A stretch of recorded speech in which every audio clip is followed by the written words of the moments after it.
Great, welcome back to the final panel for the Joycean Cartographies conference. This panel of speakers will address not only the global reach of Ulysses' influence on the 20th and early 21st century novel, but also the shared goals and techniques of an array of ambitious hemispheric novels. As with the earlier panels, I will introduce everybody right now, and then we will take questions from our virtual and in-person audiences at the end of the three talks. First up will be David Kurnick with the talk, Big Words, Ulysses, Bolaño, and the Idea of Latin America. David Kurnick is a writer, translator, and associate professor of English at Rutgers University at New Brunswick, where he teaches 19th century and modernist literature in English, the history and theory of the novel, queer theory and gender studies, and Latin American literature. He is the author of Empty Houses, Theatrical Failure in the Novel, which came out in 2012, and won several prizes for Best First Book. Just this very week, Columbia University Press brought out his monograph, The Savage Detectives Reread, about Roberto Bolaño's 1998 novel, Los Detectivos Salvajes. Next, we'll hear from Michelle Clayton, whose paper is titled, Who Are They When They're at Home? Recent Latin American Ulysses. Michelle Clayton is Associate Professor of Hispanic Studies and Comparative Literature at Brown University. Her first book, Poetry in Pieces, Cesar Vallejo and Lyric Modernity, was published by the University of California Press in 2011. She is currently finishing a second book project on the place of dance in the international avant-gardes to be titled Articulations, Scenes of the Modern. She regularly publishes on modern and contemporary Latin American authors, global modernisms, and interdisciplinary approaches to literature, in journals such as Modernism Modernity, Modernist Cultures, Dance Research Journal, and the Revista de Estudios Hispánicos. Closing out the panel is Cóilín Parsons with a definitive sounding, Ulysses and the Global South. Cóilín Parsons is Associate Professor of English and Director of Global Irish Studies at Georgetown University. He is the author of the 2016 monograph, The Ordnance Survey and Modern Irish Literature, as well as numerous in-progress projects, including the monograph, The Novel and the Planet, Telescopic Modernism, and a book on Joyce and the Global South. He has also edited and co-edited a number of books, including Global Irish Literature, coming out soon from Cambridge University Press. So first, please join me in welcoming David Kurnick.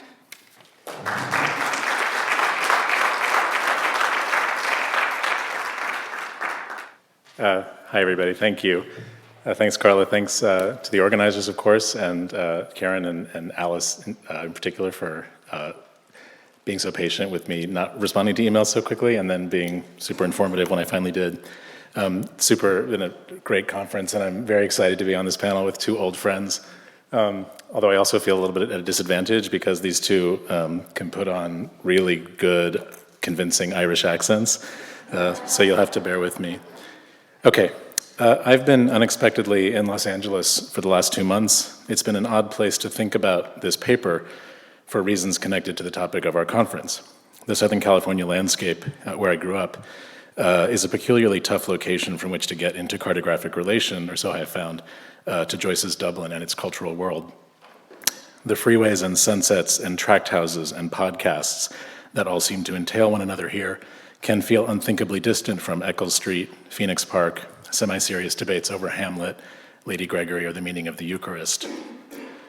Anyway, one of those podcasts sent me to the work of Eve Babbitt's, the LA writer whose loose-limbed fictions of Southern California belie an acute psychological insight and a generous moral vision. Babbitt's died just 2 months ago, December 2021, at the age of 78, a few years into a rebirth of interest in her work. Her books from the 1970s have recently been republished by New York Review's imprint, so they're easy to find. And I started with Eve's Hollywood from 1974. I thought I was distracting myself from this paper, but it turns out Joyce is not so easily evaded. I was brought up short by the book's To the Reader note, which reads in full, I want to tell you a little about myself. I really am an artist, not a writer, so I like the way Arabic numbers look unwritten out on a page. When I say someone is 15 years old, I like the way 15 looks. I like the way 9 million looks, and I hate the way 9 million looks. 9 seems like more of a number to me. Also, I believe that places should be capitalized. North, south, east, and west are all places as far as I'm concerned. I don't care what anyone else thinks. When I think of north, it's always capitalized. West especially is a serious place that should always be capitalized. It also sounds more adventurous to go west than to go west.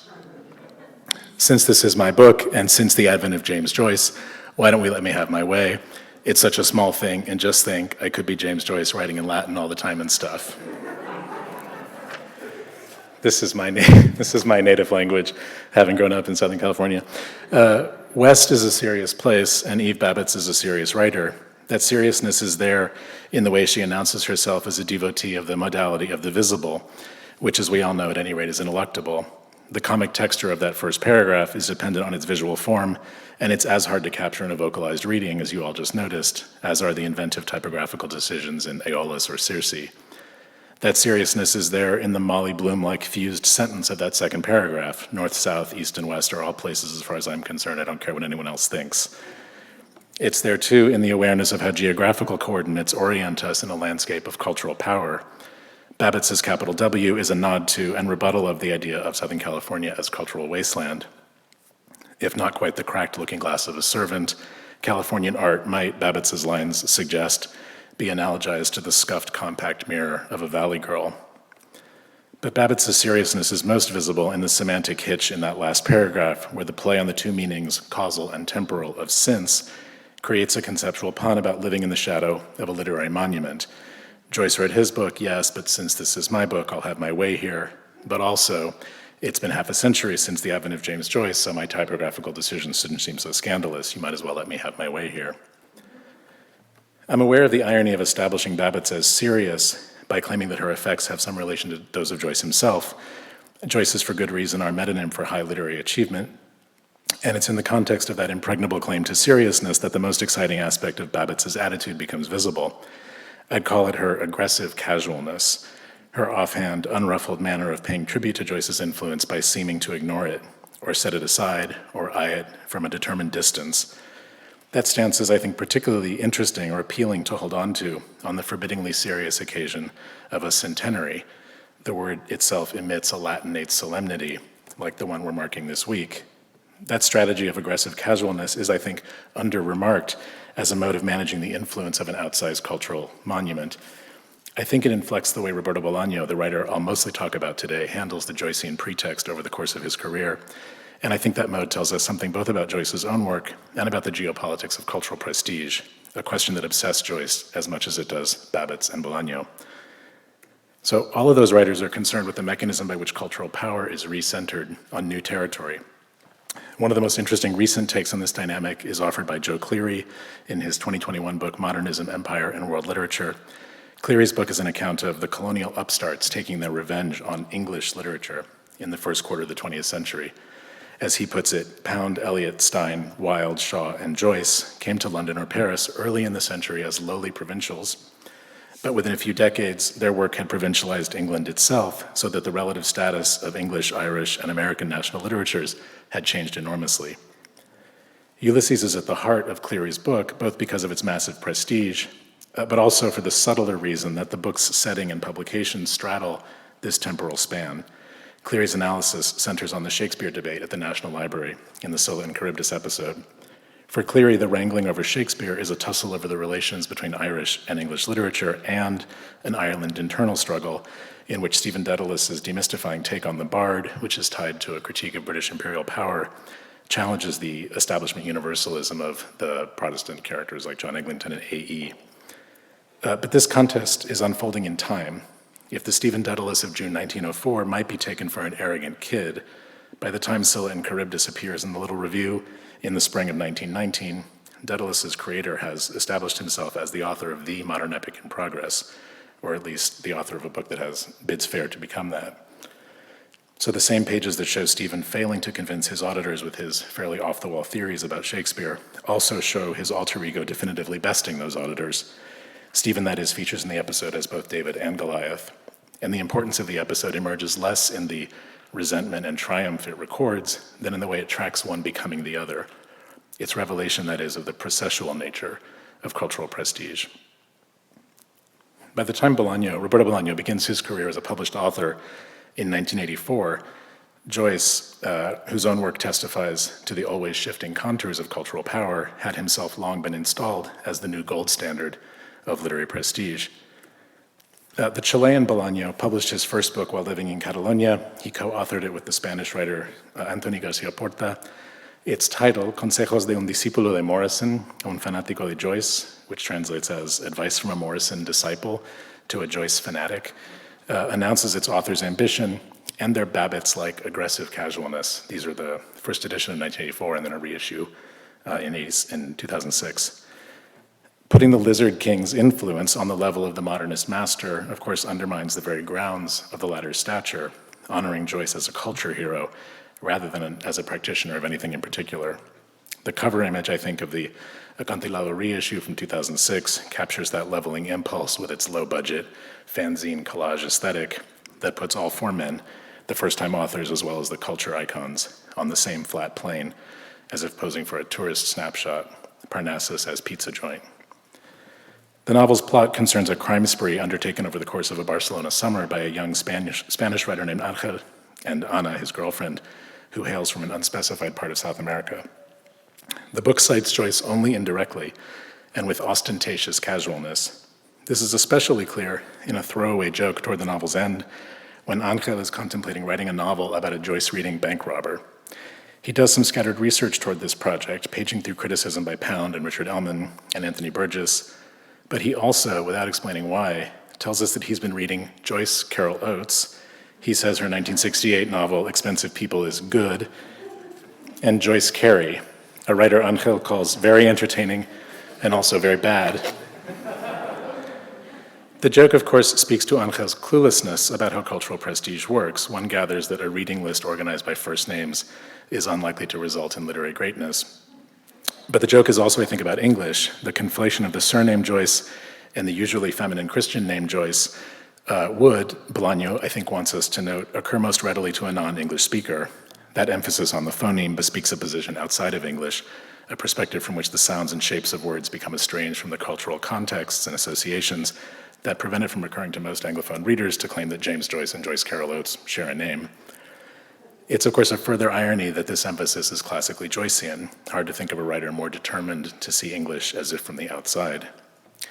At any rate, Ángel's cluelessness places him outside of a globally dominant English, and in this novel at least, that peripherality seems to condemn him to outsider status. But we might also understand that outsiderness as issuing a kind of threat, a vision of a world literature anchored in other than Anglophone territory. The geolocation of the literary texts is also a Joycean preoccupation. You knew you weren't going to get out of here without seeing this one more time. As we know, for example, from the earliest pages of A Portrait of the Artist as a Young Man, which reproduce for us the list Stephen writes in the flyleaf of his geography textbook in order to tell himself where he was. As you know from that, we've heard a lot about this, so I have a very tiny thing to add to this. This Daedalocentric universe seems to promise a cartography of Euclidean clarity. On closer inspection, as Gray Winston reminded us yesterday, and as he reminded us that Marjorie House has argued, if you look at it closely, you can already see this list has its own desires and intentions, most notably in the silent deletion of the British Empire from the frame of geographical reference, a deletion that makes Stephen's list a small example of the way literary production can phantasmatically cancel or ignore the facts on the political ground. And indeed, Ulysses might be taken as one long rebuttal of any such Euclidean cultural geometry, a sustained exploration of how urban and national and global space are inflected by consciousness, politics, desire, noise, as we learned in the last panel. It matters utterly to the experience of Ulysses that while its annotators have provided the maps and handbooks that can help us navigate these geographies, tell us where we are in them, that clarity is only on offer outside the text proper. The relation of cartographic clarity to the flow of experience and the implications of that relation for geopolitical understanding are also at play in Bolaño's 1998 masterpiece, The Savage Detectives. That novel ups the ante on its Joycean ambitions, most obviously by naming one of its central characters, Ulises, but also by setting its sprawling narrative, which encompasses scores of characters and encyclopedias of literary detail, against the backdrop of urban space, mostly Mexico City. The principal activity in all Joyce's books, Hugh Kenner writes, is walking the streets of Dublin, walking either to some goal or some nemesis. Something similar might be said of Bolaño's novel, and readers who want to praise the vibrancy of The Savage Detectives sometimes claim that its vision of urban life is as densely realized as that of Ulysses. But Bolaño does not, in fact, offer the surround sound completism of Joyce's Dublin. Here is urban phenomenology according to the Savage Detectives. This passage is from the narrator Juan García Madero's diary from late 1975. As we walked in silence through the Parque España, down Parras, through the Parque San Martín, and along Teotihuacan, where the only people out at that time of day were housewives, maids, and bums, I thought about what Maria had said about love and about the suffering that love would bring down on Pancho's head. By the time we got to Insurgentes, Pancho was in a better mood, talking about literature and recommending authors to me, trying to forget about Angélica.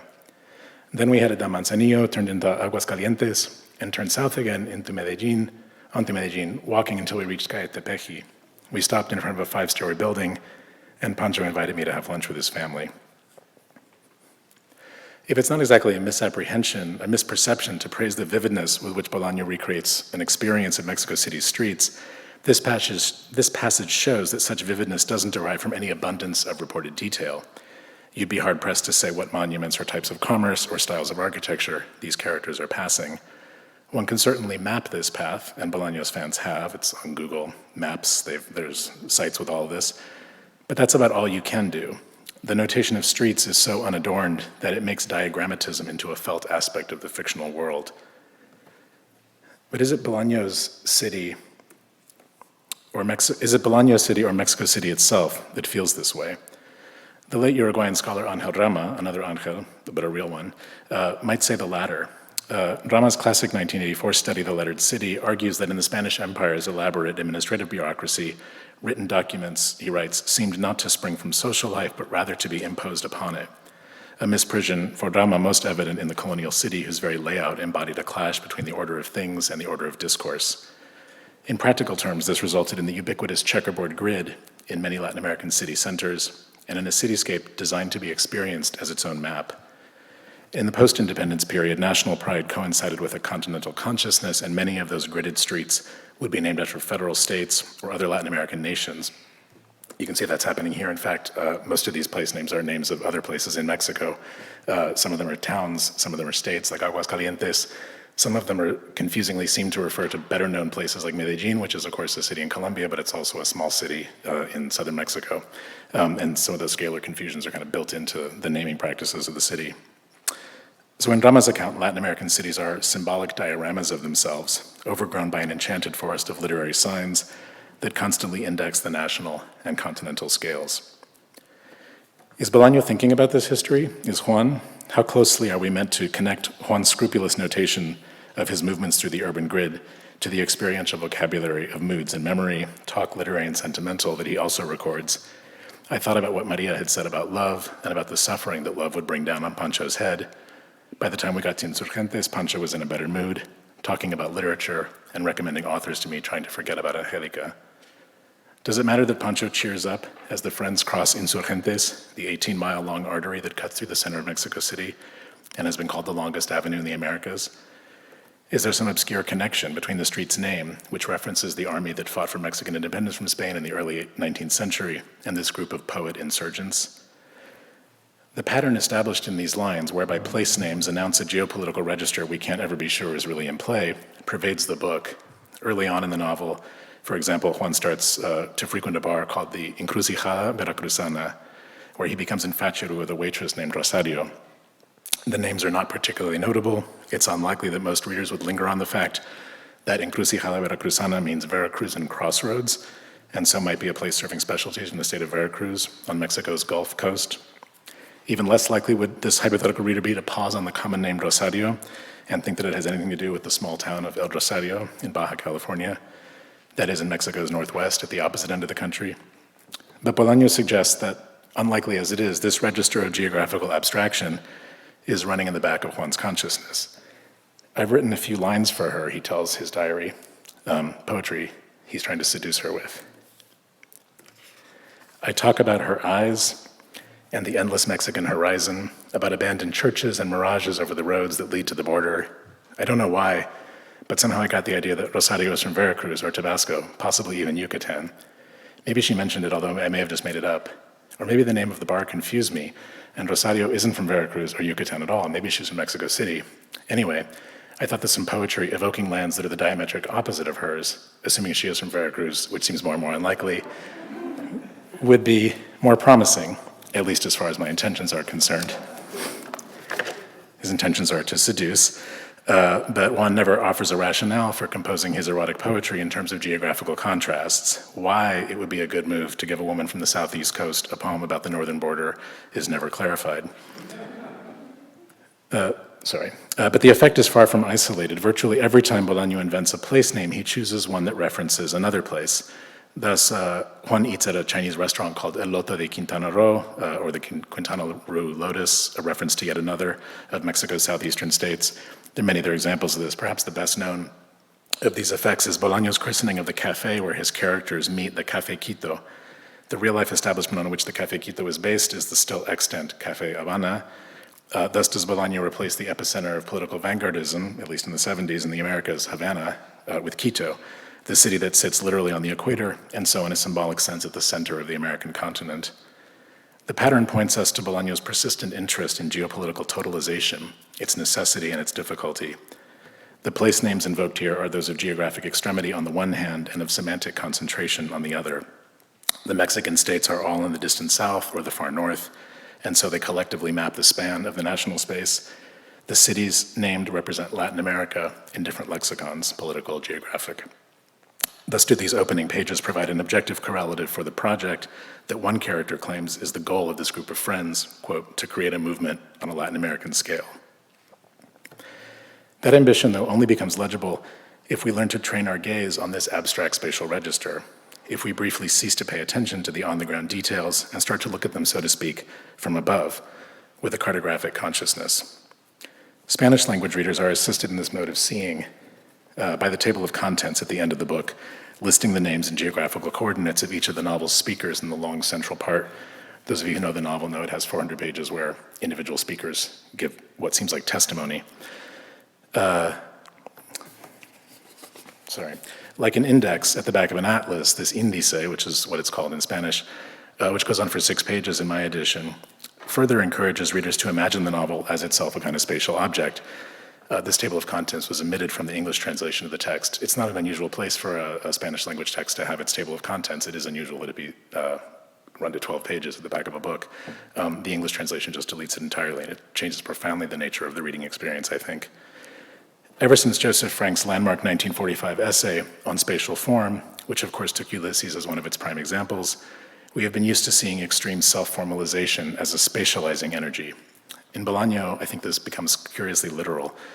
Spatial form requires a geopolitical urgency as well, one rooted equally in modernist experimentation and in Latin America's self-allegorizing spaces.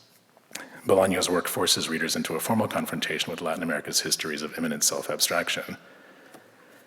It's worth reiterating, though, that this confrontation requires us momentarily to stop paying attention to the narrated action. This is a way of seeing in which Joyce himself has, surprisingly, instructed us. Recall that in Frank's well-known formulation, the modernist book as spatial artifact is analogized to an object that you can behold, Frank famously put it, in a moment in time, like a painting, Frank claims, and unlike the temporally extended genre of narrative. But if this description was ever true of a painting, it is certainly not literally the case with a printed book. Frank's account was always aspirational.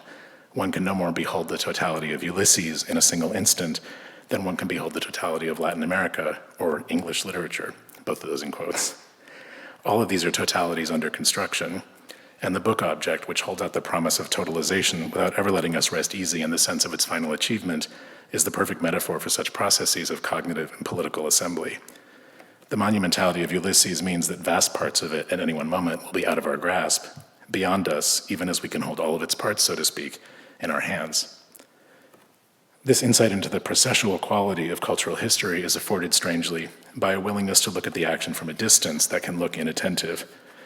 Ezra Pound, again, called the Shakespeare debate in Scylla and Charybdis a university vanity, and his words alert us to the fact that the details of the dispute, the textual evidence marshaled on either side, the cultural, political, class alignments of the participants, may finally be less important than the fact of Joyce's having preserved them all so attentively, backed up from the dispute to capture the seismic shifts in cultural power that these characters are collectively affecting despite their different sides in the debate. Bolaño pays just such distanced attention to the details of Joyce's career, both when he considers him ironically enough as a standard bearer of global English, and then later when he plays with the modernist book and the modernist city to sketch a geopolitical and linguistic totality in which Joyce had little interest. That Bolaño learned these strategies from his monumental precursor is a final ironic testament to the inescapability of the Irish writer in the century since the advent of James Joyce. Thanks.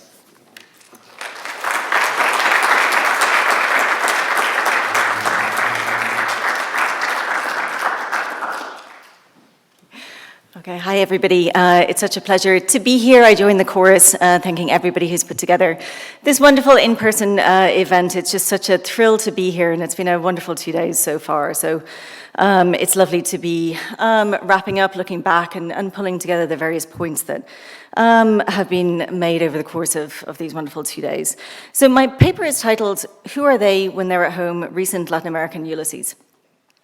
In the 1995 essay, Introduction to a Critique of Urban Geography, while thinking about how traversing a territory might unlock its psychogeographic secrets, Guy Debord cites the example of a friend wandering through a highland area in northern Germany, quote, while blindly following the directions of a map of London. Now, we might instinctively read and probably reject this as an imposition of the urban on the rural, of the flattened on the uneven, an instance of bad mapping, to cite Catherine's talk yesterday, where what's on the ground is made to conform to the needs or imaginings of a structure developed elsewhere. But we could also flip this over, as Bloom flips over a supposedly Peruvian postcard in the Ithaca episode, to think about what it looks like from the other side. How a place might rise up to meet and contort the structure, how it might articulate itself through its openings, or even start up a conversation with it. I'm introducing this as a frame to begin talking about uses of Ulysses in Latin America, of which there have been so many, particularly in the decades from the 1940s to the 70s, that Patricia Novillo Corbalán recently suggested that we think of this period as the bloom and not just the boom of the Latin American novel. I'm sure that you're familiar with many of these, three of the best known being up here, Argentinian Julio Cortázar's 1963 novel Hopscotch or Rayuela, Mexican Salvador Elizondo's 1965 Farrabuff, and Cuban Guillermo Cabrera Infante's 1967 novel Three Trapped Tigers or Tres Tristes Tigres. And some of the best criticism on these is found in volumes such as Karen Lawrence's edited Transcultural Joyce, in the Latin Americanist volume with the wonderful title Trans-Latin Joyce or Translatin Joyce, or José Luis Venegas's recent Decolonizing Modernism. Now, in my talk today, I want to focus attention on some lesser known but no less interesting approaches to Ulysses that involve either a slanting of its structure or an engagement with its particles. I came to this question in a somewhat roundabout way. Every few years, I teach an undergrad seminar that pairs Ulysses with a Latin American novel. And after a few tries with Julio Cortázar's Hopscotch, I decided to swap it out for various reasons for Roberto Bolaño's 1998 novel, The Savage Detectives, about which you've just heard. This was a somewhat intuitive move, as connections between the two have barely been touched on in criticism. Bolaño himself was partly responsible for the misdirection. He said of The Savage Detectives that it was his Huckleberry Finn, carrying his central characters down a metaphorical Mississippi between the two banks of its opening and closing sections. But as became clear through teaching the novel, its debt is really much more directly to Joyce, beginning with its tripartite structure. Part 1, Mexicans Lost in Mexico, 1975, is clearly a telemachiad. It offers a portrait of the artist as a young man in the figure of Juan Garcia Madero. The lengthy Part 2, titled The Savage Detectives, 1976 to 1996, narrates the wanderings of two older poets, Arturo Belano and Ulises Lima, while the third and final section, The Sonora Desert, 1976, unites the three figures not in a homecoming, but in a further flight to the deserts of northern Mexico, on the run from a murderous pimp, but at the same time searching for a Penelope/Molly Bloom character, Cesaria Tinajero, a female poet who 50 years earlier had turned her back on her male avant-garde colleagues. Now, Bolaño uses the structure of Ulysses to stage not just aesthetic and existential quests embedded in different environments across a very broad Western horizon, Mexico City, Paris, Rome, Tel Aviv, Kinshasa, to name just a few of its locales, but to position different projects alongside one another.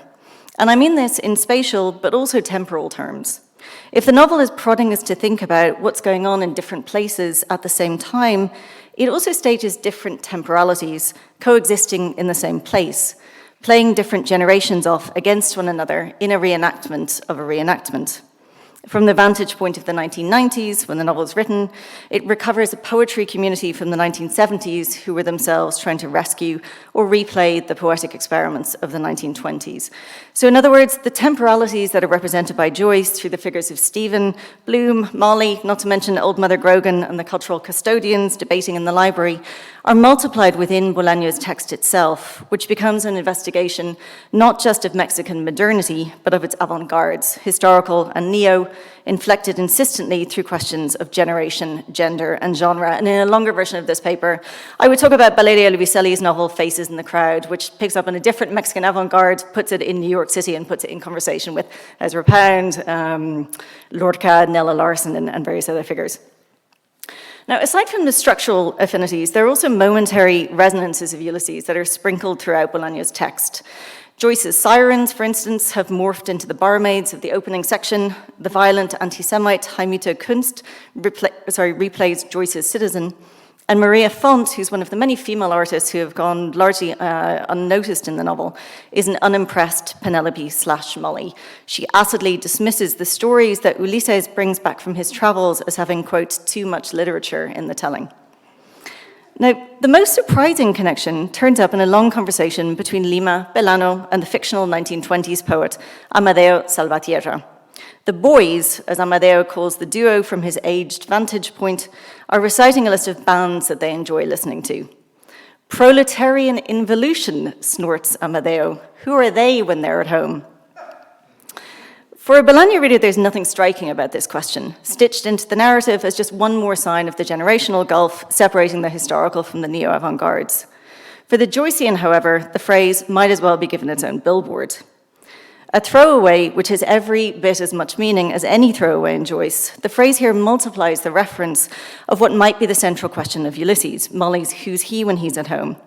And it throws into question the very idea of home in a work that will also become famous, in a work that flings its protagonists across the globe and will become famous for finding homes, as Rebecca Wolkowitz has explored, in so many different languages and reading contexts.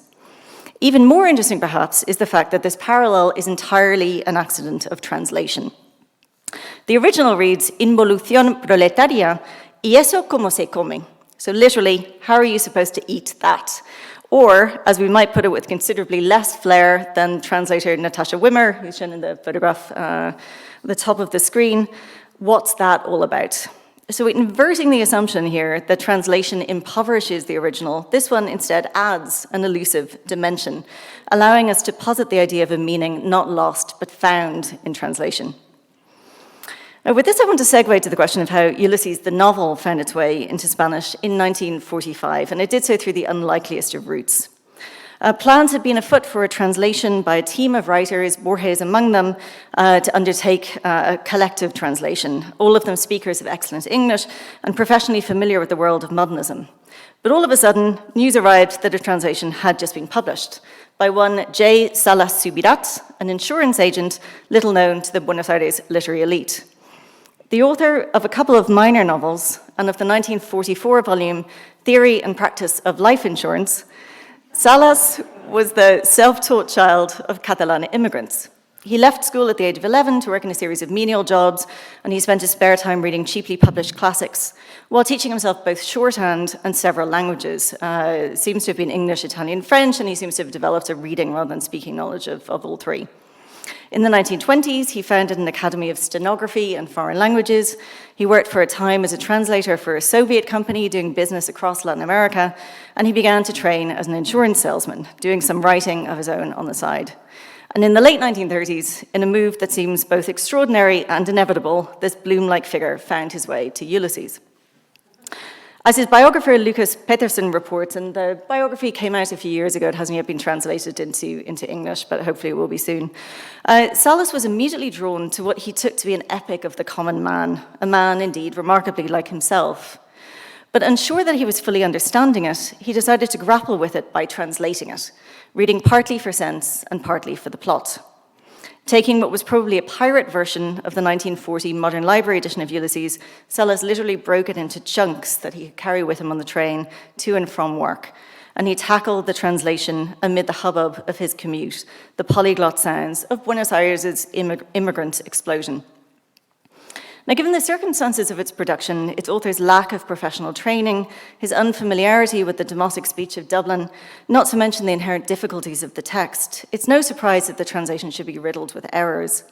But among Latin American Spanish speakers, there's still enormous affection for this version as the lens and the voice through which readers and writers throughout the continent came to know Ulysses. As novelist Juan José Sayre notes, a generation of writers, probably more than a generation of writers, learned to work with, quote, the living matter of speech through the model of Salas Subirats' struggle with Joyce. Bound up with this, evidently, is a politics of language, involving not global hierarchies of language, but a conflict internal to Spanish. As Pedersen emphasizes, contrary to the ideal of an Argentinian language being worked out in writing by Borges and others in the same years, this was an upstart translation, produced by the child of working-class immigrants, a class in the process of finding its own place and voice, in tension not only with the cosmopolitan-leaning Buenos Aires cultural elite, but with Spanish itself as a colonial language. And for this reason, as Carlos Gamero notes, Salas Subirats' version continues to be preferable to later translations by Spanish authors who have shown no qualms about peninsularizing Joyce's English, so rendering it in peninsular Spanish, which to a Latin American ear is tantamount to a linguistic reconquest. As Gamero argues, despite and often in its very flaws, Salas Subirats' version embodies the tension between the language of the metropolis and that of the colony, which is, of course, at the heart of Joyce's Ulysses. Now, errors in translation can also lay bare the ways in which a text teaches us as readers to make meanings. And in a fascinating essay in his still-to-be-translated book, El Último Lector, or The Last Reader, and I've given you various covers here. It's been translated into French, into Arabic, into Italian, Portuguese, Turkish. It's to be hoped that a translation of the entire book will appear soon in English. It's really an extraordinary volume. So in this book, in an essay titled The Making of Ulysses, Argentinian novelist Ricardo Piglia examines what Salas Subirats' mistakes reveal about the way that Ulysses works. As Piglia teases out, Salas the translator becomes a modern-day Odysseus, questing his way through the novel, trying to make sense of the signs he encounters, forging a navigable path for himself and for future readers, even as he encounters moments that clearly block sense. One of these we surely all remember from our first time reading Ulysses. What is that potato doing in Bloom's pocket? Now, as Piglia details, it appears 4 times in the novel, and as he painstakingly and quite hilariously unpacks, Salas lunges at the question from all possible angles. The first time it appears is in Bloom's pocket as he sets out on a mini odyssey to procure breakfast items. Closing the door softly, he notes, "Potato I have."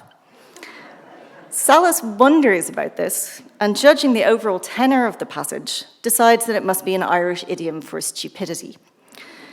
So he casts about for a Spanish equivalent, and he finds one in an adjacent vegetable. Soy un zanahoria, I am a carrot. The next time the potato appears, it is resolutely itself in Bloom's pocket as he pats himself down in a panic during a close encounter with Blazes Boylan. But Salas has already chosen his vegetable, and so, trusting in the fact that this item has no greater meaning, he renders it once again as a carrot. He entirely misses the potato's third appearance because his English isn't colloquial enough to spot it in the spud that appears in the hospital scene of chapter 14. He therefore glides serenely over this unfamiliar particle in the translation. But by the time it makes its 4th appearance in the nightmare encounters of Circe, Salas can no longer avoid confronting it head on, and therefore he finally agrees to restore it to full potato-ness. Now, as Piglia delineates, there are 2 lessons to be learned from this. One is that Ulysses constructs its meanings backwards through retrospective association on a rereading, like the savage or the salvage detectives of Bolaño's novel. Although Salas himself proves strangely resistant to revising what he's already written, it's really notable that he leaves the carrot in there even once he's worked out that it's a potato. His mistakes teach us that later events can modify our understanding of what has come before, just as a translation or an adaptation, as Borges hints in Kafka and his precursors, can alter our understanding of a previous text. The second point is that Ulysses works with local and international frames at the same time, overlaid on one another. While Salas focuses purely on the potato's vegetable nature, Biglia restores its Irishness. He reads it as pointing to national sustenance and to colonial trauma. As gradually becomes clear from the text, however, its meaning is at once more largely and more narrowly defined. It's a broadly transnational superstition inherited from Bloom's mother, a talisman heirloom, or as chapter 14 had put it and Salas had missed, spud against the rheumatiz. There is many a foreign particle, in other words, rooted in the local soil. And my last example involves another Argentinian novelist, César Aira, who uproots Ulysses from both Argentina and Ireland and plants it firmly in a Central American isthmus. His 2002 novel, Badamo, named like Ulysses for its protagonist, sets out to trace the composition of the long poem whose title is Song of the Virgin Child, the celebrated and entirely fictitious masterpiece of Central American literature. Its author, we are told, is, quote, a thin man in a black suit and hat, cut from the shadows of the universe and pasted onto the luxuriant crepuscular landscape of Panama. This is a beautiful description, but surprisingly, it's one of the novel's only moments of poetry. We never actually see the poem produced, and its author, it quickly becomes clear, is as ill-suited to the task as was Salas Subirats translating Ulysses. And indeed, had this not been written some 15 years before the biography appeared, we might have to suspect that Salas was a model for it. A mild-mannered, unmarried, middle-aged bureaucrat who lives with his mother, Badamo's life follows such a predictable routine that his walks around the city, unbeknownst to him, are being used as a trigger for a smuggling ring in their communications with offshore vessels. And in case you want to know, the smuggling ring involves golf clubs being brought tax-free into the country for foreign workers and hidden inside prosthetic legs. So during these evening walks, Badamo tries to decipher the voices that appear in his head, and he worries here about three things. First, that he's unable to make sense of the phrases that come to him. Second, that he's not the only person hearing them. And third, that they consist of his innermost thoughts being broadcast to the world around him. This is both a fair description of interior monologue and a clear parody of it. All the more so once we learn that these thoughts are being fed to Badamo by an outside force. They're the emissions being broadcast by the smugglers from a house nearby that are triggered by our hero's passing and leaked out to the street by a faulty electrical grid, making them literally here nocturnal emissions. Now, what sets this new Odysseus on his journey is the fact that he has been paid his salary in counterfeit bills that he won't be able to exchange, he thinks, without incriminating himself and that weigh heavily in his pocket as he makes his way home from work, the few hundred yards seeming to him, quote, like a journey all the way around the world. The spatial play here between the large scale and the small, an evident nod to Ulysses, is mirrored in a multi-level joke about temporality that's threaded through the novel. If Joyce took 7 years to write Ulysses, Badamo writes his epic in just 10 to 14 hours. And what's more, Badamo, the novel, takes up only half the time of its model. It's as though Aira were making fun of his ability to produce at speed. And if you know anything about Aira, you'll know that he's the author of at least 100 books and counting. And moreover, that he's offering to get the job done at a lower cost in a dazzling performance of literary economy. This is actually central to the larger trope of the book, which has to do with piracy. As a trio of publishers explain late in the novel, Panama's pivotal placement between east and west, and you see this on the map here, obviously. Its pivotal placement has allowed it to serve as a hub for literary piracy, producing unlimited and cheap editions of literature circulating throughout the Spanish-speaking world. And like most pirate editions, errors are to be expected. So the fact that this slimmed-down Ulysses is set in 1923 is either a sign of the publisher's fecklessness or a joke about Latin American belatedness. The trope of literary piracy here is not being pulled out of thin air, but it braids together two different strands of Panamanian history, its placement in the trans-Pacific book trade dating back to the 17th century, and its troubles in dealing with actual pirates threatening Spain's overseas empire. Proudly assuming this dual lineage, the publishers boast to Badamo that, quote, all the literature of the world was at their disposal, and they could choose freely from the inexhaustible treasure trove. But for the commercially oriented publishing industry, even the inexhaustible gets exhausted, and they therefore invite Badamo to contribute something new to their catalogue, reassuring him, with Aida's tongue planted firmly in their cheek, that, quote, in barbaric lands like the Americas, writers produce their best work before learning the craft. Now, the masterpiece that we wait to see Badamo assemble and that he throws together in a short span we never actually see is, it turns out, literally an assemblage. It's made up of the various pieces of paper he has stashed in his pocket over the course of the day. Counterfeit bills, gambling ledgers, a mattress receipt, a poison pen letter, the smuggler's key code, notes on embalming, etc. Badamo's poem, in other words, is made up of the throwaway. Unless this Bloomian term seems shoehorned in, the publishers pointedly reassure the author that, quote, paradoxical as it seemed, there were avant-garde movements and experiments even in lightweight throwaway literature. The same might be said, of course, of the novel's author, who more frequently tips his hat to Marcel Duchamp than to Joyce, dashing off artwork after artwork, novella after novella, reconceiving artistic innovation with all due rigor as a joke. But embedded in these jokes are shards of commentary on history and geopolitics. There are various reasons for choosing to set this Joycean novel in Panama.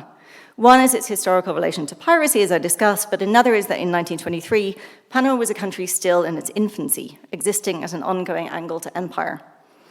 Although the novel makes no mention of either the railway or the canal built by French and American interests in the late 19th century to connect Atlantic to Pacific and allow for the transoceanic circulation of goods and labor, we see the residues of empire and conspiracies that are dimly perceived by the novel's characters, who suspect, almost certainly correctly, that shadowy rearrangements are being carried out by neocolonial powers on the isthmus, a foreign grid increasingly articulating itself into their space. But the third reason, and this is my final point, has to do with a pun in Spanish which is almost impossible to render economically into English. The word inversión, meaning both overturning or reversal and investment, appears in a diagram toward the end of the novel. And although Ida plays off the element of, or underlines the element of overturning, imagining a world on its head, it has to also be alluding to the French Panama scandal of the 1890s, which involved the sale of stocks to private investors to an unprecedented degree. It became thereby a byword for both large-scale corruption and devastating loss among small-scale investors. In Ida's reading, this investment resulted in an overturning or in a flipping, and I think that's the closest that I can get with this pun. As the French company collapsed, the canal scheme was handed to the United States, the Republic of Panama was declared, and an aperture was opened. And all of this concretized by April 1904 to boot. So I think it's in the background of Joyce's thinking in Ulysses. In a final, almost hallucinatory image, Ira envisions geopolitics being squeezed through the aperture of the isthmus, emerging on the other side, overturned, as in a camera obscura. The result is a shift in the balance of power, a translatio imperii from Atlantic to Pacific, west to east. And I like to think of this, as I think Ida does, as having one more permutation in another cartographic inversion from 1943, Joaquín Torres García's América Invertida, or inverted or invested America, that flips north for south and imagines Panama finally emancipated from its neighbor to the north, now to the south, becoming, like Leopold Bloom, a languid floating flower. Thank you.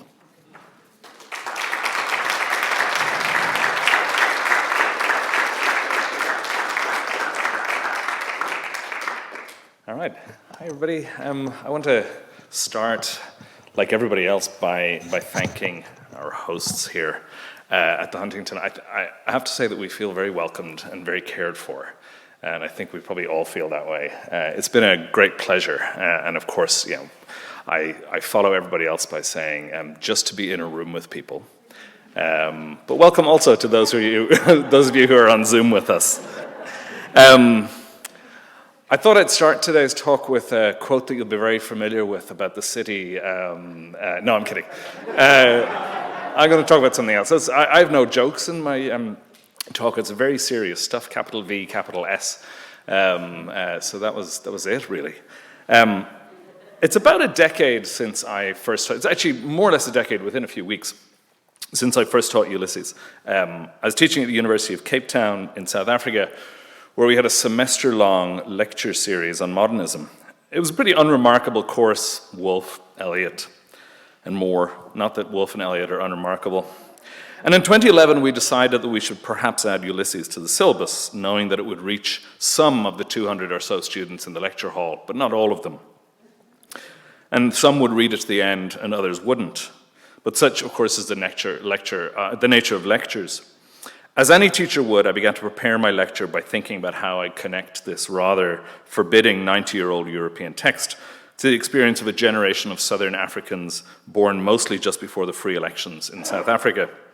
The obvious way to approach this for me was to go down the route of reading Ulysses as a rich historical document, an account of the structure, feeling of a day under colonial rule, but written as that colonial rule was coming under increasing strain from political action and political violence.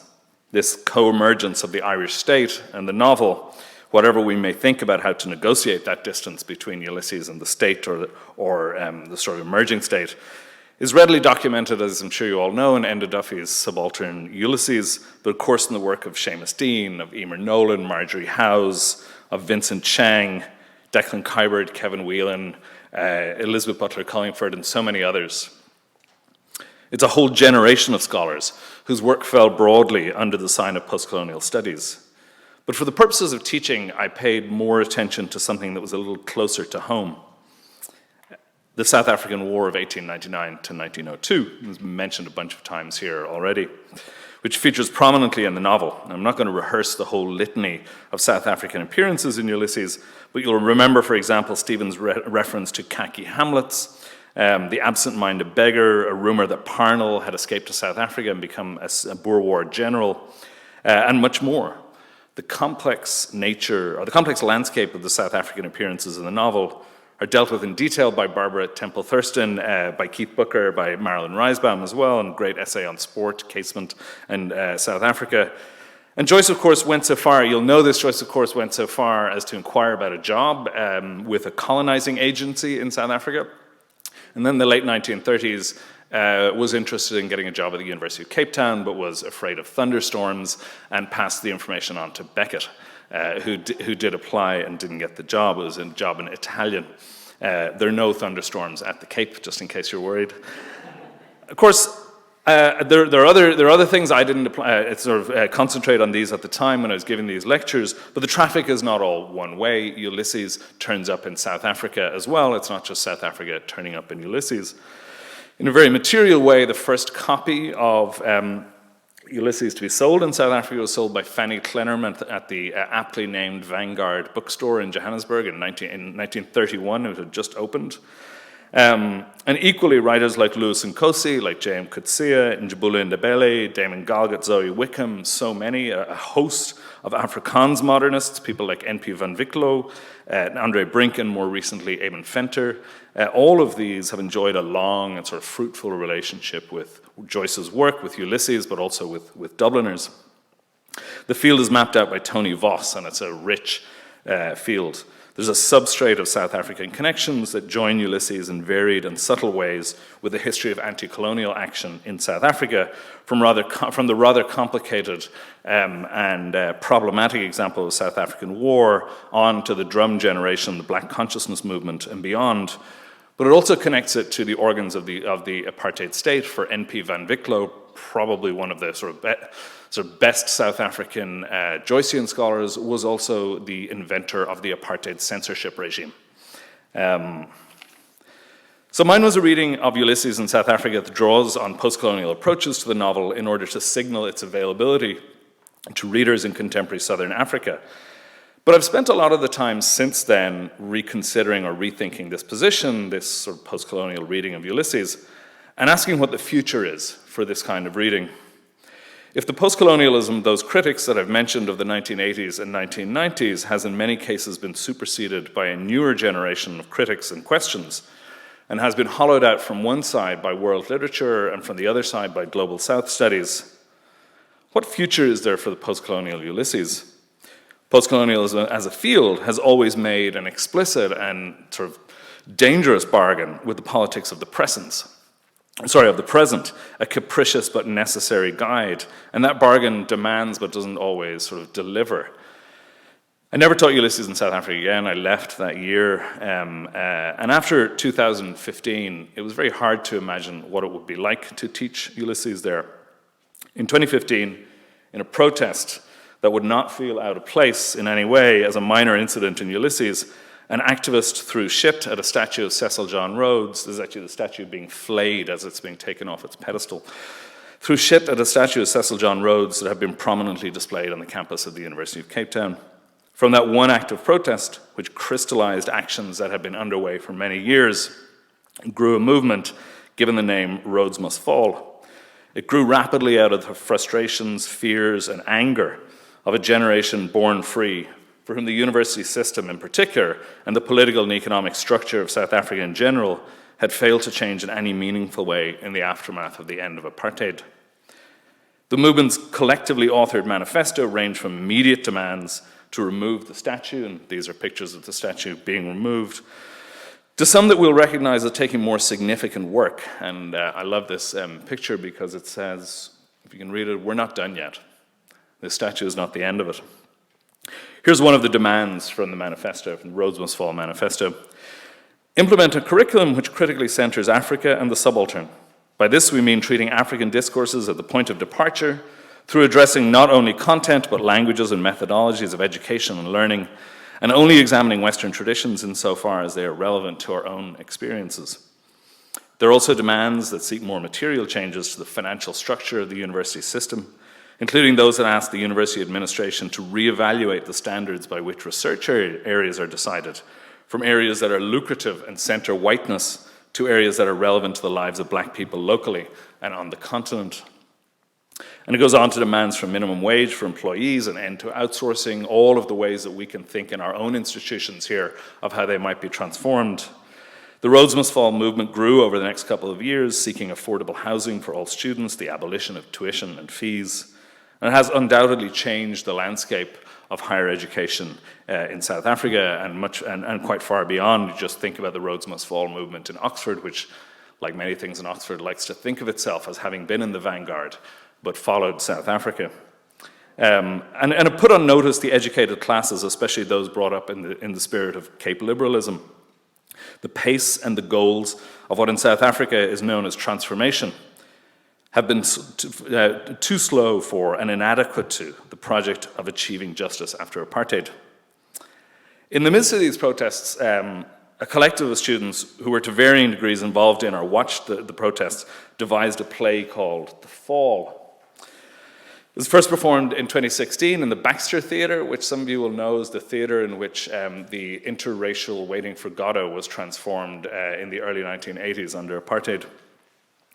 And part of the play that's relevant to us today is this, that hits pretty close to home for me as a former lecturer at the University of Cape Town. You know, the first time I felt othered in this university was in a first-year English class. Dude, the content, it was ridiculous. I read these two problematic books, one after the other. Passage to India and Heart of Redness? No, that's Exum Da. Heart of Darkness, Joseph Conrad. Okay, anyway now, if you've read these two books, you know that black people are portrayed as savages. And the lecturer just throws them at us, no discussion. He doesn't even make you critically analyze the Western view of the black body. And then, when we finally got to do African literature for like just two months out of the entire year, the white students sat at the back of the lecture hall and made fun of the African lecturer's accent. There are call-outs to other disciplines too, history, film and media studies, but it's the English curriculum that's highlighted in the play and was highlighted in a great deal of the protests. The point at which the general principles, on the English curriculum, the point at which the general principles of the movement are translated into specific curricular action points, while the Rhodes Must Fall manifesto offers principles that anybody who thinks about racial justice today would struggle to disagree with.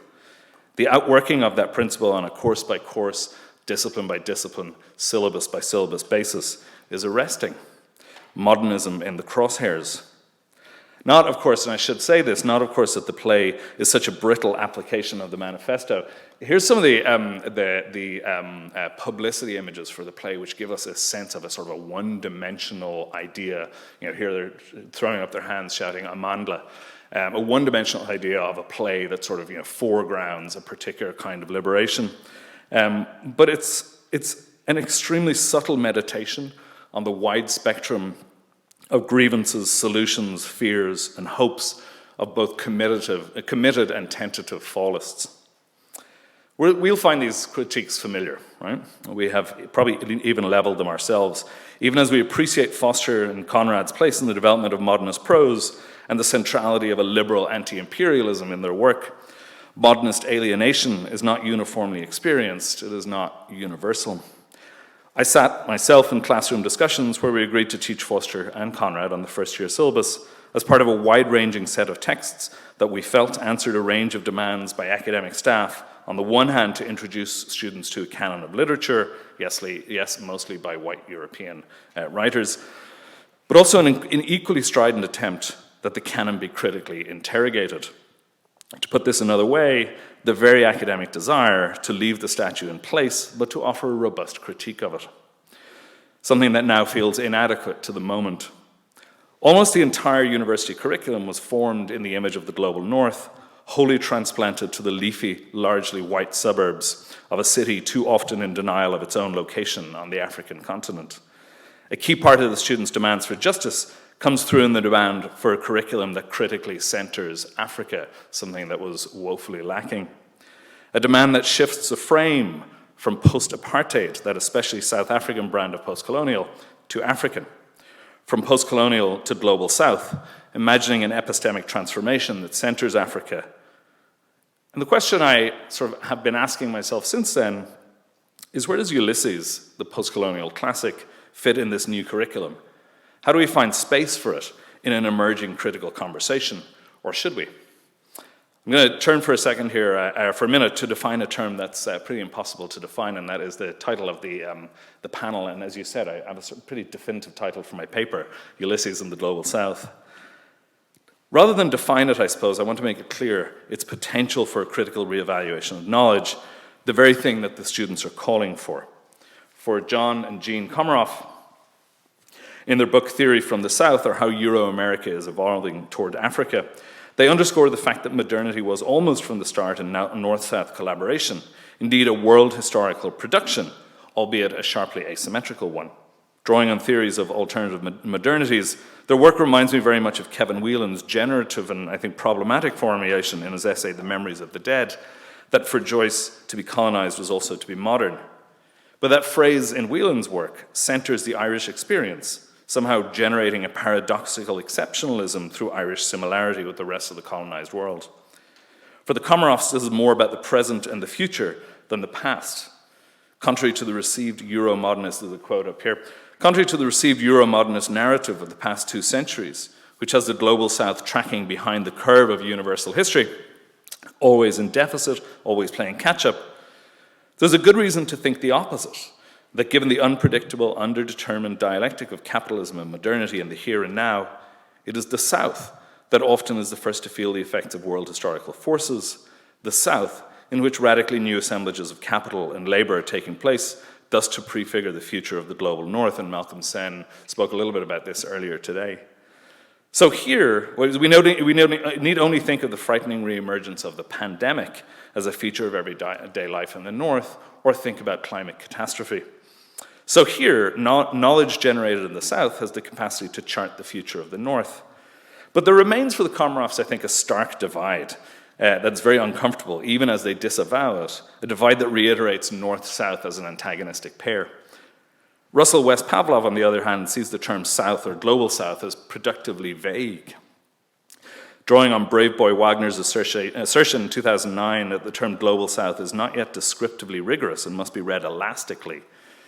While this may be seen as a weak position from which to build a geopolitical theory, and the polyvalence of the term South has garnered the ire of some scholars who condemn it as little more than a sort of a vacuous rhetorical construction, West Pavlov argues for the strengths of the term's protean character.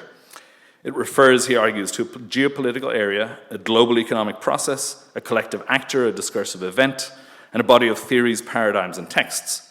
And while it may at times appear to be nothing more than an ersatz version of the Third World, its non-European provenance is potentially an index of its capacity to be responsive in new ways to emerging conditions. So the term, with its explicit attention to the conditions of existence of those who've been excluded from the purview of the North, brings with it a whole series of new approaches to thinking about geopolitics, from flows to migrations, to South-South solidarities, from theory from the South to forms of political action and protest in favor of justice. I don't want to hold this up as some sort of pure autochthonous future, but to mark the ways in which the epistemological lines of postcolonial studies have been upended, and to signal an open future that will look quite different from our present and our past. And what the literary landscape of that future looks like is uncertain. I'm going to end with another protest, and this is a protest from Ulysses. So I am going to finally talk about Ulysses, and not just my experience of teaching it. There's not a whole lot of protest in the novel. You could think about John Wise Nolan in Wandering Rocks, right? But this protest relates indirectly to Cecil Rhodes. Bloom remembers in the Lestrygonians episodes a protest against Joseph Chamberlain that took place in Dublin on the 18th of December, 1899. It was to be the last of the large-scale anti-war demonstrations, anti-South African war demonstrations in Ireland. Chamberlain was being honoured with a degree from Trinity College, and a sizable group of protesters turned up to protest the award of his honorary degree. He was, of course, the colonial secretary during the South African War. The pro-Boer protesters were forced down Dame Street away from Trinity when they were met on Parliament Street by mounted policemen from Dublin Castle, and violence broke out. True to form, of course, it's a little difficult to parse Bloom's allegiances here. That horse policeman, the day Joe Chamberlain was given his degree in Trinity, he got a run for his money. My word, he did, his horse's hoofs clattering after us down Abbey Street. Lucky I had the presence of mind to dive into Manning's, or I was souped. He did come a wallop, by George, must have cracked his skull on the cobblestones. I opened and got myself swept up with those medicals, and the Trinity jibs and their mortar boards looking for trouble. Still, I got to know that young Dixon who dressed that sting for me in the Matter, and now he's in Hollis Street where Mrs. Purefoy. Wheels within wheels. Police whistle in my ears still, all skedaddled. Why he fixed on me? Give me in charge. Right here it began. Up the Boers, 3 cheers for De Wet. We'll hang Joe Chamberlain on a sour apple tree. Silly billies. Mob of young cubs yelling their guts out, Vinegar Hill, the Butter Exchange Band. A few years, half of them magistrates and civil servants. War comes on, into the army, helter-skelter. Same fellows used to weather on the scaffold high. Was Bloom there out of sympathy with the Boers? Was he just caught up in it all? Did he think the protesters silly billies at the time, or just now, in hindsight, 5 years later, 4.5 years later? And if the real action of the day took place on Dame Street and Parliament Street, why was Bloom ducking into a pub on Abbey Street, north of the river? Manning's pub at 41 Upper Abbey Street was near enough to the action to be a reasonable point of escape. Would have run from Parliament Street across the bridge. The protest had actually started earlier that day on Beresford Place on the north side, not, as Bloom suggests, outside Trinity. And it was broken up by police with the leaders Maud Gonne and John O'Leary, names of course you'll recognise, leading a crowd to the gates of Trinity, where protest and riot began to shade into one another. While Bloom was swept along with the medical students and doesn't seem to have been at the start of the protest on Beresford Place. I don't want to read too much into this, but there's no real sense at any point here that Bloom has thought through the politics of this protest, beyond simply acting on a dislike for the police, which is a reasonable thing to think. How that dislike is articulated with anti-imperial protest is left for us to imagine. After his memory of the excitement of the day, he turns to a quietist and gradualist position, dismissing, perhaps rightly, the flash of youthful rebellion in the Trinity students who will go on to become colonial servants, he says. Later, of course, when confronted by British soldiers in Nighttown, Bloom claims, "I'm as staunch a Britisher as you are, sir. I fought with the colours for king and country in the absent-minded war under General Gough in the Park and was disabled at Spionkop, and Bloemfontein was mentioned in dispatches. I did all a white man could." Of course, Bloom claims to have fought at Bloemfontein, enjoying the rhyming echo with his own name. But what do we do with that line, "I did all a white man could," even as it turns up in Circe, where we sort of think about it as in the range of phantasmagoria? I don't want to suggest that somehow Bloom's uncertainty at this point disqualifies Ulysses from being a touchstone for a new phase of postcolonial studies. In fact, it may be instrumental, that very idea of the uncertainty of the sort of messy politics of this moment. There is, after all, in the novel, Stephen with his ruthless critique of all that exists, to quote from the young Marx. But I do want to say that at the opening of its second century, the novel may be entering the global classroom from a less assured position and with an unsure future much akin to its emergence into the world in 1922. And we readers will have to work to see how its concerns are articulated with a new phase of decolonization, one that centers the Global South as a producer of knowledge and theory and a generator of ideas, and one in which the Irish experiment of decolonization is, unlike in the early 20th century, decidedly not a template for a global movement. How do we as critics make way for the new articulation of Ulysses and the world? I think we've already, over the last couple of days, heard some sort of sense of how that might emerge.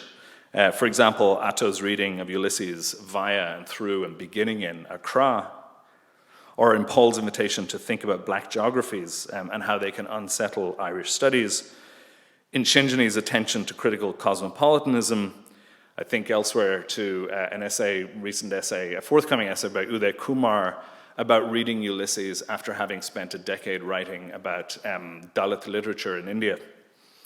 Whatever questions we ask of the novel as one that speaks to the world may well now be generated in Rio, Johannesburg, Mumbai, and Bangkok.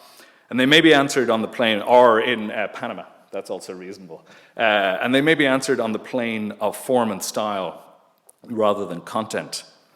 Indeed, I've been wondering lately whether the wake is the Ulysses of the Global South, in a sense.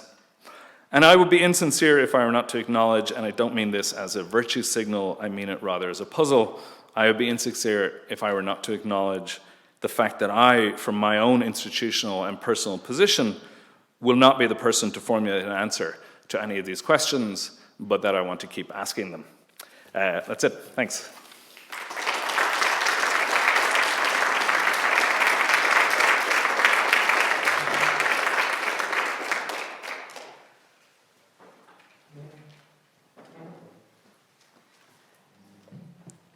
Great, thank you very much for 3 very thought-provoking talks. We're going to open up for questions now, both from our virtual audience. You can enter questions in the chat function, and from our in-person audience. Thank you. All right, I'm just going to hop. Sorry, I'm hopping in. I have to with this last one. It feels like, I mean, to go back many moons ago when Catherine gave her talk, and we're thinking that the Lilburn maps almost felt like these prophetic cartographic and anti-cartographic maps at once, right? Playing around in these really experimental ways with time and space. And I was thinking about, Michelle, your comment where you mentioned Guy Debord and going into the Harz Mountains with a map of London. That's like one of my favorite, thought experiments of like, what would that mean to take another map and use it to kind of superimpose it? And it feels like we've been talking about, the undercurrent through the whole conference has been like, we're talking about maps, we're thinking of maps, we use a lot of traditional, quote unquote, cartographic technologies to think what maps are and what they represent. But with Cóilin's last this last paper, I think is just one of those reminders that after 100 years, is there a moment where it's like, enough, like stop mapping, right? Or at least really radically rethink what you're doing when you're mapping, because at this point in time, to do these, there's like a historicity of it, there's a historical critical strategy we've been using that requires rethinking how you map, what you do when you map. And also this, and I was thinking of the first lecture, Otto Kaysen talking about every city needs a Joyce. And I'm not convinced that's true. I don't think every city necessarily needs Joyce, or at least Joyce is understood as somebody doing what Joyce did in 1922 when he was writing the novel, because I think now the way we think about the kind of the geopolitics of geography and cartography are so radically different even than what Joyce was doing. So it requires kind of updating or kind of coming up with new strategies for thinking about the map or mapping or thinking of maps in relation to Ulysses 100 years from now, right? And so anyway, it's a long rambling way of saying like, do you have any way of thinking about like maybe what would be other steps forward for perhaps an anti-cartographic approach, right? The conference in 100 years from now that we're going to have at the Huntington. Maybe that's a way of thinking about it. Sorry.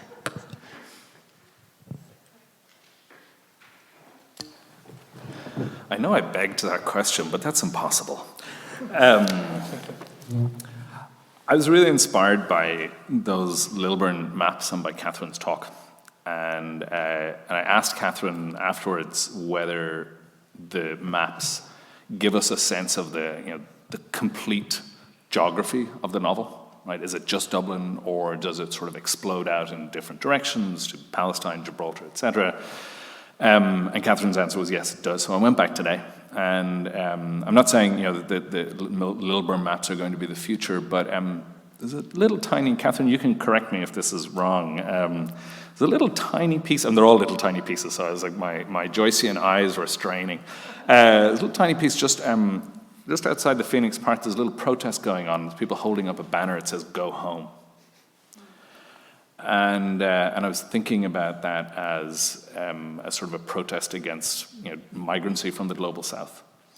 And how does that sort of non sequitur, in a sense? I mean, it's not, we all know that it's not a non sequitur to think about migration in Ulysses, but how does that non sequitur and how does that particular anachronism ask us to reshape and reorient how we read or how we think about the future of the novel? I don't know what the answer is, but I was really moved by that tiny little thing, which I may have misseen, Catherine.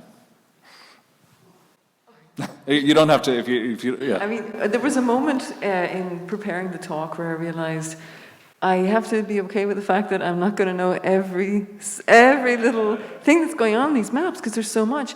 But I think it's a great moment to bring up "Go home," because what could it mean? It could mean to the British, "Go home," leave us alone.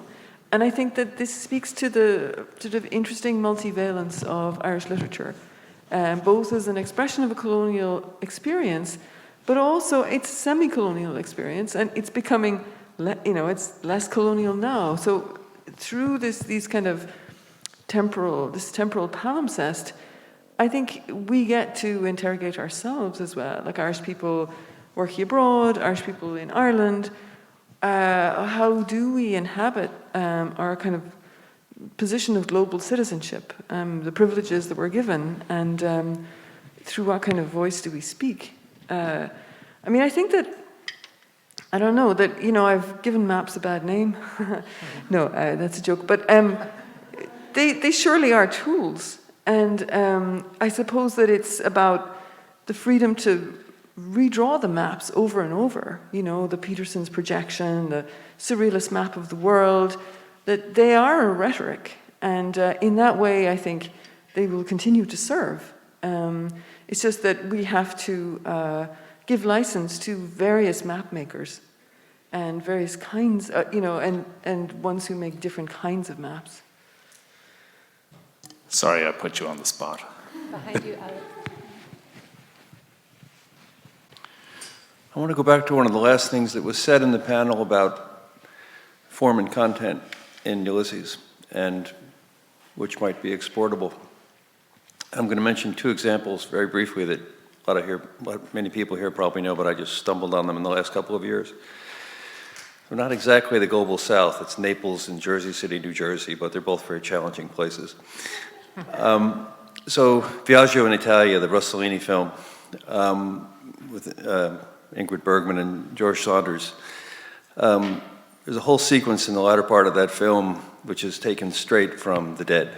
Ingrid Bergman reports an early love affair. It's even got the stones being thrown on the window, a la Michael Fury. And it's clearly a riff, and eventually I realized that the characters were actually called Joyce, and there was kind of something like an illusion going on. That seems like a narrative motif, something more like content. But then I stumbled last summer on this book by Richard Price called Clockers, which is really sort of the origin of The Wire. Spike Lee adapted it in 1995, and then David Simon riffed off of that and eventually hired Richard Price in the second season of The Wire. And it's about drug dealers in Jersey City. But it's got the narrative structure of Ulysses. There's a 19-year-old drug dealer and a 42-year-old Jewish cop or Jewish Italian cop, and they traverse Jersey City in their two narrative vocalizations, never encounter each other until the very end, when the cop becomes this unlikely mentor to the black drug dealer. So I've been thinking about that this whole time, and your comment about form and content makes me wonder what it would mean to think about taking the form without the content, and whether they're so readily separable. because on the face of it, it seems like, yeah, the form might be the answer, going that way. Jersey City, Joyce in Jersey City, Joyce in critical race studies starts to look okay. But a lot of me resists the sort of form content. For decades, we've been instructed to be skeptical of that distinction. So can you reflect more about how that would work? Yeah, that was, in a sense, a little bomb at the end there for a reason. I think the way I might reflect on it is by, and I'll be quick because I want to leave time for other questions, is by saying that I just finished a novel yesterday by Damon Galgut, the one that won the Booker Prize this year. It's called The Promise. And I have immense respect for Damon Galgut. He's a very brilliant writer. The novel goes over some very well-trod territory. Post-apartheid South Africa, the white experience, the poor white experience, the sort of collapse of the farm economy, everything else, and I'm not sure that it offers a whole lot of new things, although beautifully written. His writing really is extraordinary. And so I guess if it doesn't offer new things, that's why it might win a Booker. And then about 5 pages from the end, of course, I mean, you can't escape it. It starts to rain.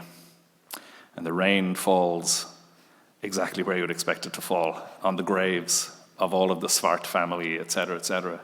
I mean, this is in a sense, it's like the impossibility. Once you reproduce that particular form, in a sense, or wanting to reproduce that style, then it brings with you all of the things that come together in the dead, and in a way, it's a very unsatisfying moment at the end of the novel, in which in one way it echoes the dead, and the other way, it doesn't quite take account of the complexity of the impossibility of the snow covering anything. So that's a kind of a non-answer to the question, but to say yes, indeed, that might be an aspiration rather than a possibility, or maybe not even a reasonable aspiration. But thanks for the question, it's a great question. David or Michelle, do you have an answer to an aspect of that question that you know? I mean, is this on? I can't tell. I mean, there's so many questions on the table, so I'm confused which one to answer, but I was thinking about, I mean, I don't know if like semi-coloniality is a content or a form of Ulysses, but it seems like it's kind of both. And so, I mean, just going off of Catherine's comment, that seems like unlikely to become irrelevant anytime soon, And I guess I'm just thinking about Michelle's, you were able to elaborate on something that I had to go very quickly over about the relations internal to Spanish. The questions of empire are there too, but they're so old that they are, I mean, empires get old and post-colonial empires, the end of empire recedes in time as well, and the forms that used to be quite active become less politically charged, obviously, which I'm not saying Ulysses will be okay because eventually people will forget about it, about global English or something, but it doesn't have to, it won't always be attached to that particular formation, even the one you're talking about. I mean, just in the Bolaño, for example, the reference, the Spanish imperial city becomes, I think, available for a whole other kind of signification based on, I mean, it's already become available for a resignification. The idea of a big supranational state is a kind of left dream by the middle of the 20th century, and that's what Bolaño's kind of thinking about. So these things have temporality as well. So I'm not as eager to predict the irrelevance of this book, I guess. But I do think it does really fascinate me that it is a big English classic now, and that seems to have, and a big European classic, no matter what, I would also say, do I have this on? Okay, sorry. I would also say that one of the interesting things about the way that Joyce gets used is very often he appears as a kind of an apple of discord, right, or a bone of contention, as much as a model to be worked with. And it's interesting, the history of reception in different spaces, how an Irish novelist registers, right? An Irish novelist writing in English sometimes registers as English and is rejected as such, sometimes registers as European cosmopolitan and is rejected as such, right? So you have a war between a reading of this as, privileged cosmopolitan classic or as a kind of an insurgent conversation across decolonizing peripheries. And I would say one of the most interesting experiments in, or what turned out to be an analog to Ulysses in Latin America is a book I didn't discuss here, but it's from the late 1960s, and it's a Peruvian novel by Jose Maria Arguedas, translated as The Fox from Up Above and The Fox from Down Below. And Arguedas very famously, partly in a public disagreement with Cortázar, lambasted Joyce as producing an imperial structure, effectively, right, with which other writers afterwards were supposed to engage. But he, in the novel that he was writing at the time, which is an attempt to really give form to a contemporary situation, a crisis in industrial capitalism on the coast of Peru, he uses local myth and his own translations of local myth in a way that's very similar, actually, to what Joyce is doing, down to the level of the idea of a body that's putting itself together over the course of the novel. So there are very interesting kind of pushbacks against Joyce that end up being, we can think of them as engagements, they may not be meant as engagements, right, but they give us different ways of dealing with this question of mapping that don't follow the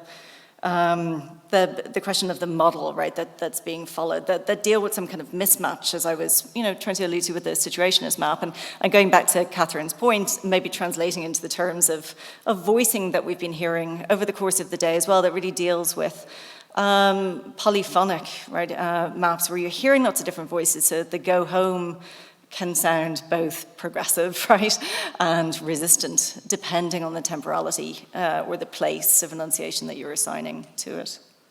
I'd also just say very quickly with David's point, I love this idea that all of the place names point you to a different place name. I'd never noticed that in Bolaño, and that's completely fascinating to think about.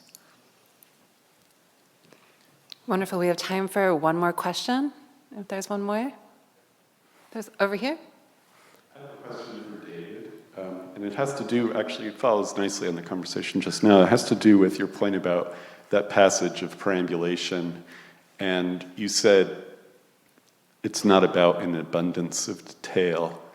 And in a certain way, and this is what Michelle was just pointing to, you were saying there's another kind of detail from the detail we might expect.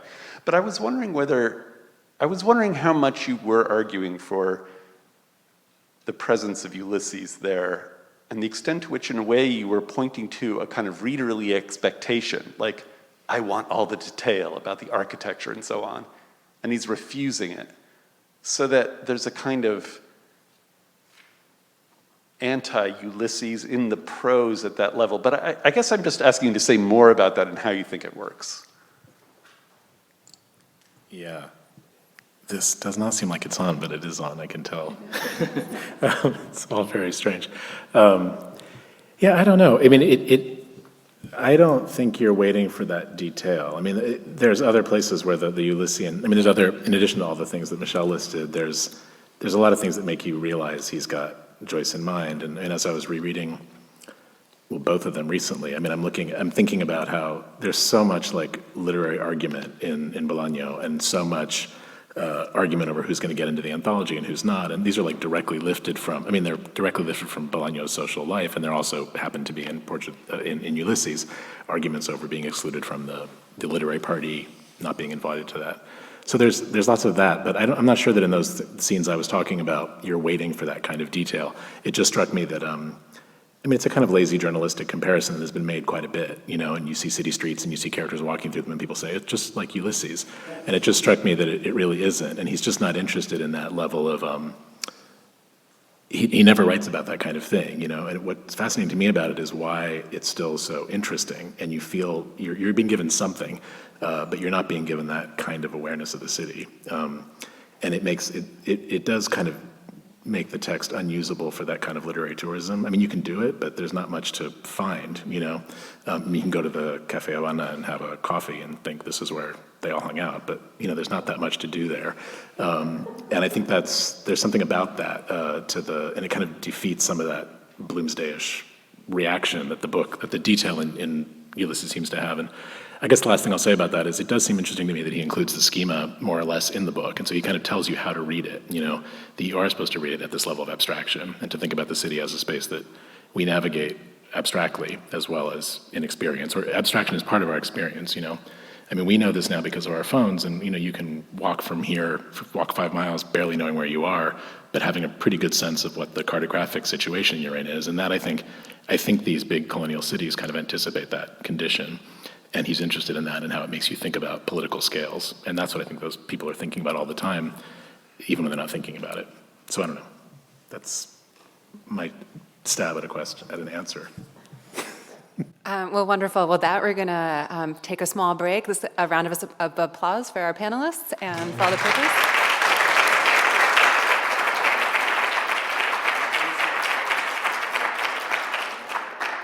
We're going to come back in here in 15 minutes for the final Ulysses on the clock and our final plenary speaker.